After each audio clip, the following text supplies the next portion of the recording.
At this stage of engine disassembly, I like to take the bell housing assembly off and then the pressure plate and the clutch plate out of the way. Since we're doing an engine rebuild, what I plan to do and what I normally do is to take the bell housing assembly off as an assembly, not to take it all apart and all the different little pieces. Once the bell housing is off at a later time, it can get on the bench and we can take it apart, fully dismantle it then. I will leave the flywheel in place because I will want that for turning, rotating the engine in order to get connecting rods and pistons out and for the rest of the dismantling. So we're going to take out the obvious bolts that hold it to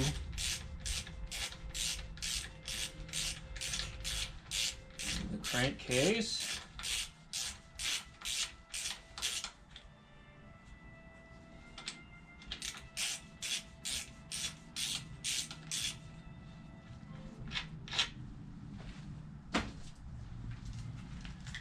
Keep track of them in a trusty basket.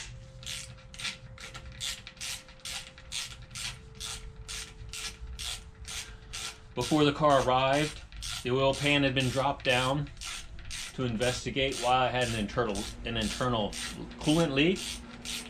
So we won't have any of the bell housing bolts going into the oil pan.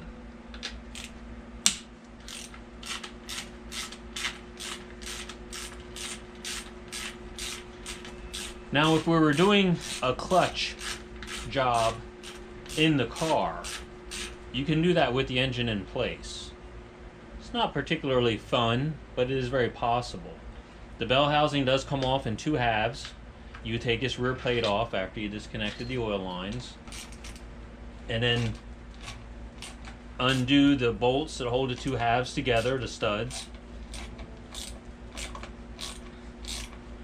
And then you can remove the two sections.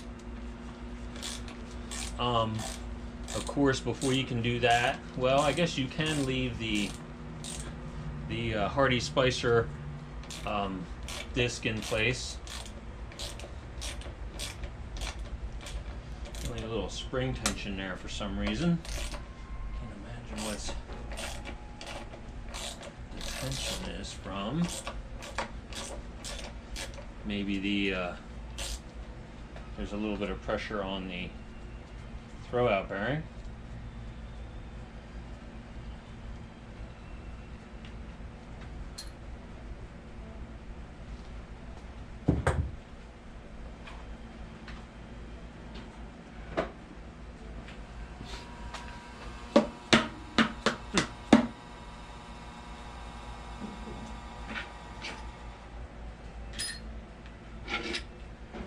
And since the starter's been removed, then that guy is, those bolts are out of the way.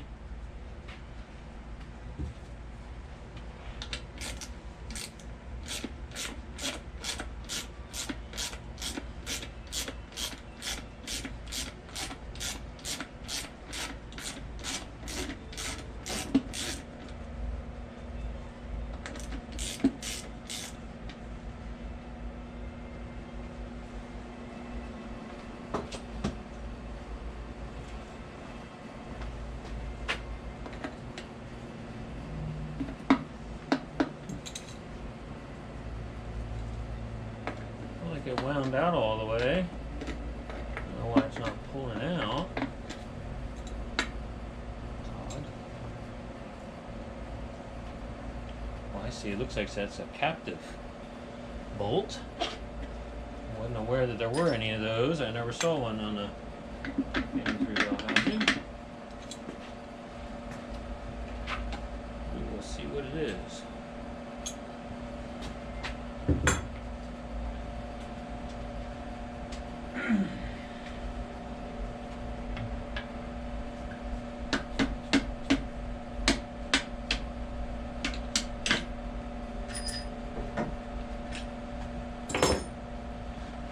Let's see here. So yeah, so now we can work that off. Oh, I see what happened.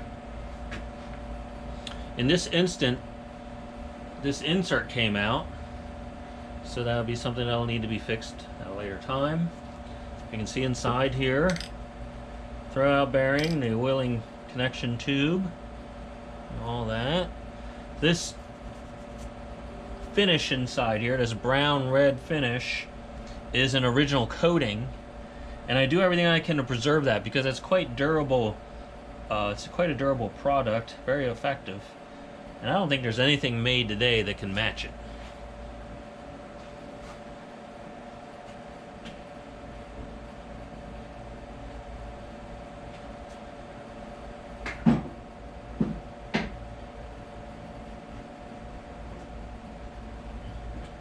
And when it comes time to take apart the bell housing, we will certainly do a video on how all that works.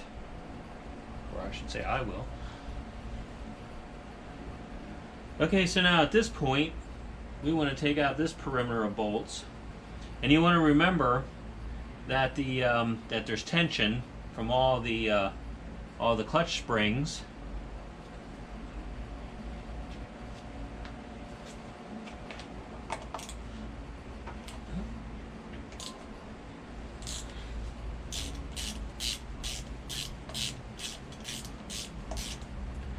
So when it comes time to deal with that tension, I will certainly show you the method for that.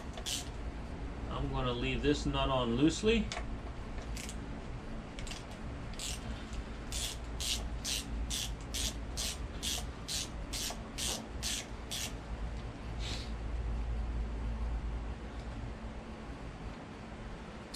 It'll be interesting to see what the condition of the clutch plate is like.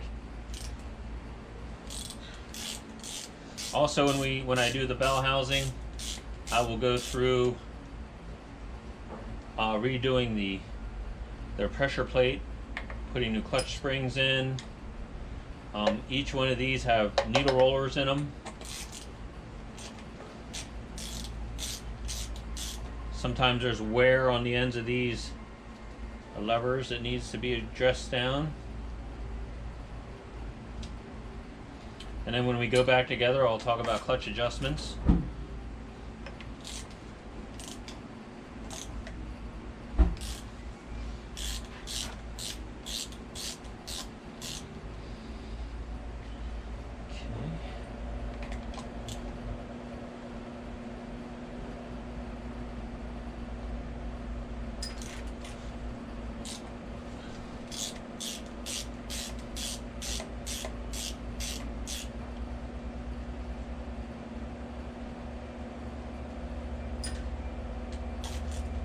We'll leave this one on loose because that's directly across from the other one we left loose. Around here. Piece of copper gasket in there.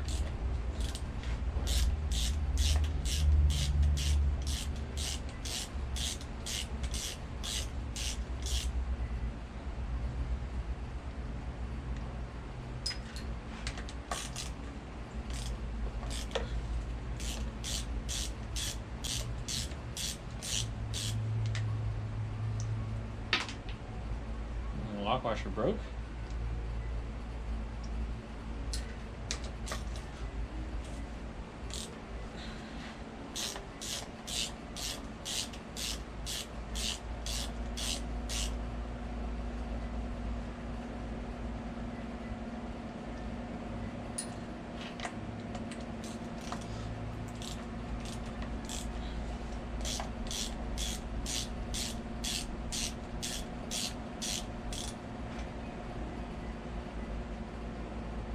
As we work these last couple of nuts off, you can see flexing about there. So we'll just use them back a little.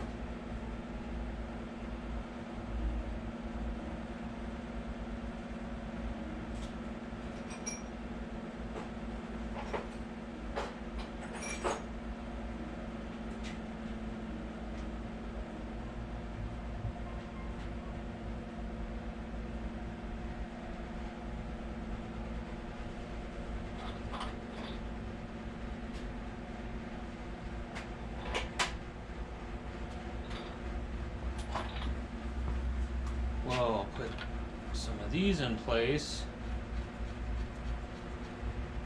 and that'll keep it from flying on the floor on us.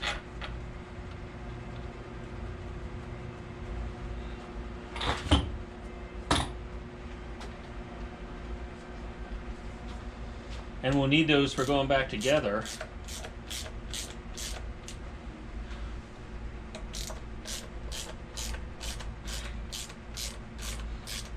Since we have to compress the springs. There you go. Well.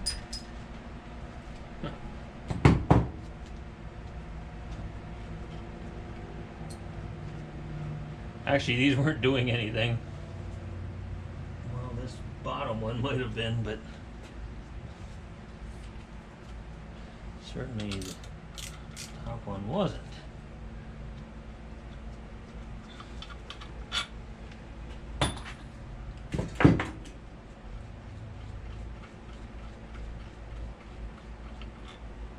Okay, now we can take this assembly off, perhaps. All nuts are out of the way. Looks like we're a little crooked. So let me see what's going on here.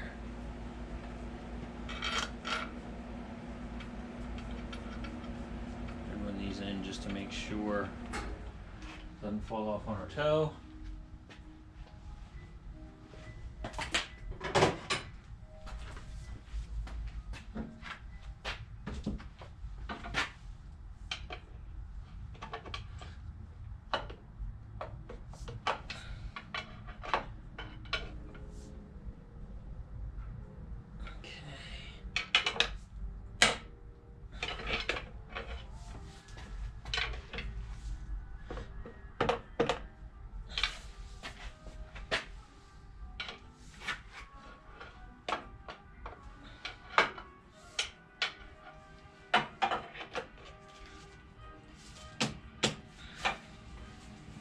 Come on now.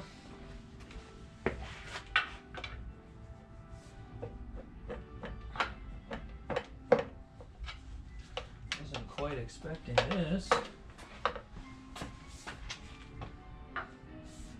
Well, it just goes to show, you just never know.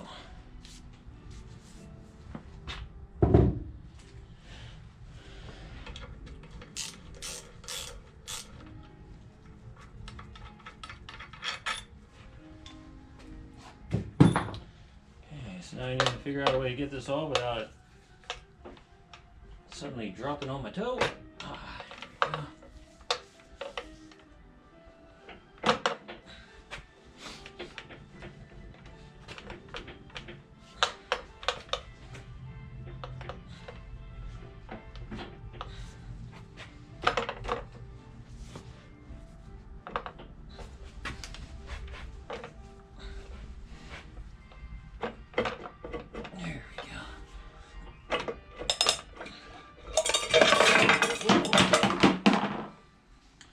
Everything kind of goes all at once, as you can see. I think I'm just gonna have to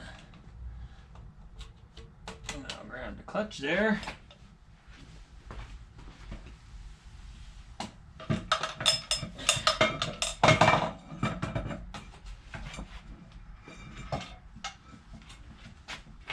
So I was hoping it was going to stay a little bit more stuck together. But what you do is these threaded holes, you put bolts in, and then that keeps the springs compressed.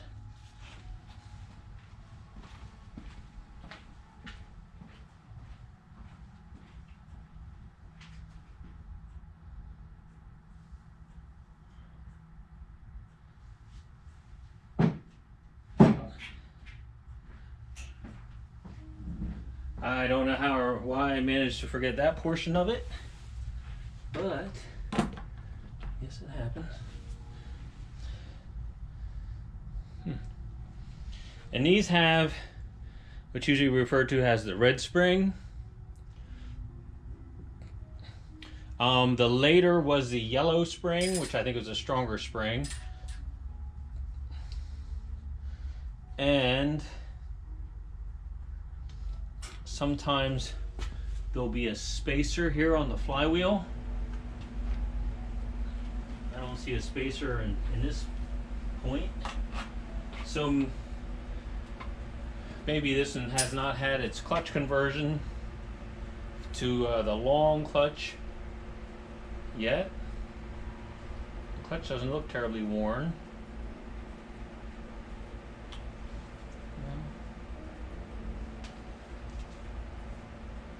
But more than likely we'll renew it, the lining anyway.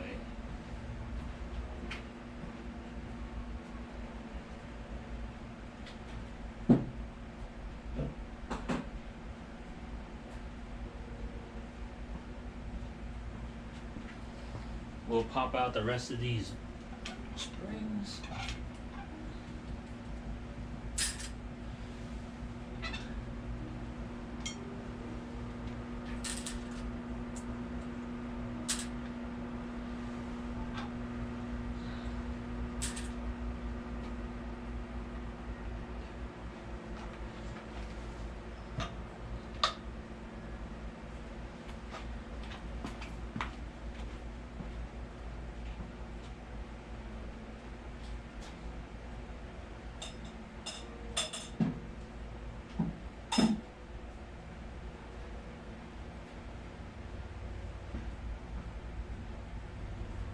And we can see it would appear at some point in time somebody has refaced the flywheel.